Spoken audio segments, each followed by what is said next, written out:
మానవ అవసరం ఏఐ ఎందుకు విఫలమవుతుంది? క్రమశిక్షణ.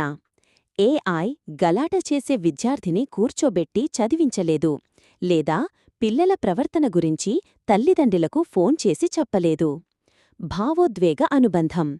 ఏఐ విద్యార్థి విఫలమవుతున్నప్పుడు కళ్లలోకి చూసి నీపై నాకు నమ్మకం ఉంది అని చెప్పలేదు. భారతీయ తల్లిదండ్రులు విలువిచ్చే గురుశిష్య సంబంధాన్ని నిర్మించలేదు. సందేహాల పరిష్కారం. ఒక విద్యార్థి ఎందుకు సమాధానం తప్పు అని ప్రామాణిక సమాధానానికి భిన్నంగా అడిగితే ఏఐ తరచుగా సాధారణ సమాధానాలు ఇస్తుంది. మానవ ఉపాధ్యాయుడు సూక్ష్మ జ్ఞానాన్ని వివరిస్తాడు. జవాబుదారీతనం. తల్లిదండ్రులకు ఒక మానవుడు జవాబుదారీగా ఉండాలి. విద్యార్థి ఫెయిల్ అయితే వాళ్లు చాట్ జీపీటీను నిందించలేరు, మిమ్మల్ని నిందిస్తారు.